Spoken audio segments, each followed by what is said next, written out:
আপু বলেন। হ্যালো। জি জি আপু বলেন। আপু, ওই যে আমি যদি লার্নিং ডিসঅর্ডারের কারণে আমার ছেলেকে মানে কাউন্সিলিং করতে চাই, জি জি তাহলে কতদিন সময় লাগবে এটা?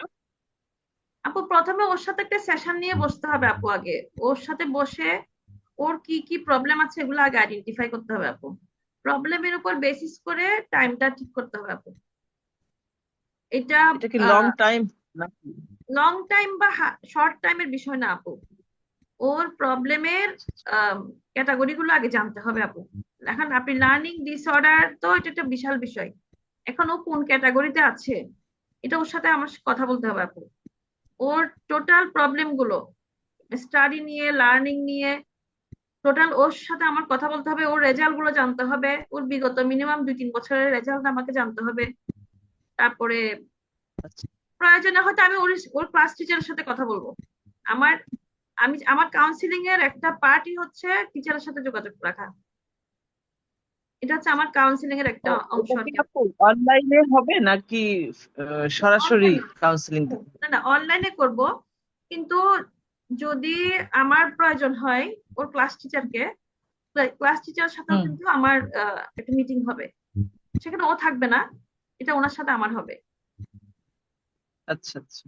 এটা এটা কয়েকটা ধাপে হবে, এই জন্য ওর ক্যাটাগরিটা আপু আগে আমাকে জানতে হবে। এই জন্য ফার্স্টে ওর সাথে আমার বসতে হবে, রেজাল্ট গুলো আপনি জানতে কি হবে। ওর সঙ্গে যদি একটু ফোনে কথা বলেন তাহলে কি বুঝতে পারবেন? ফোনে বলতে আপু, ওর ওর টোটাল প্রবলেম গুলো আপনি আমাকে আগে জানাতে হবে আপু। ফোনে না আপু, আমরা জুমে আচ্ছা। করি। আমরা আপু জুমে করি, ফোনে করি না। এই যে জুমে। আচ্ছা। আমাদের জান্নাতুল ম্যাডাম, আপনার বাসা কোথায়? বা আপনার ইয়া লালখান বাজারে আপু, চট্টগ্রাম লালখান বাজারে। ও তো এটা কয়েকটা ধাপে হয়তো আপু। ওর জন্য আগে ওর প্রবলেম গুলো আপনি আমাকে আগে পাঠাতে হবে, যেটা ও জানবে না। লিখে পাঠাতে হবে না? হ্যাঁ, হোয়াটসঅ্যাপে লিখে পাঠাবেন, যেটা কিন্তু ও জানবে না। ওর কিছু ভালো গুণও আমাকে জানতে হবে, শুধু নেগেটিভ না। ওর ভালো গুণগুলো আমাকে বলতে হবে, ওর সাথে আমি তারপর বুঝতে পারবো। ওর সাথে বসার আগে আমার টোটাল সকল প্রবলেম গুলো আগে আমার আন্ডারে নিয়ে আসবো আপনার সাথে। তখন আগে ওর ভালো গুণগুলো নিয়ে আমি ওর সাথে কথা বলবো। আমি ওর নেগেটিভ গুলো নিয়ে কথা বলবো না ওর সাথে। এটা ও বলবে, ওর নেগেটিভ ও বলবে। মানে ওর আচ্ছা। সাথে আমি ওইভাবে আগাবো আর কি, যাতে ও নিজেই আমাকে বলে যে আমি এটা এটা সমস্যা। আমি কিন্তু ওর সমস্যাগুলোকে বলবো না। আচ্ছা আমি আপু। আর এটা, আমি জানাবো আপনাকে। জি আপু।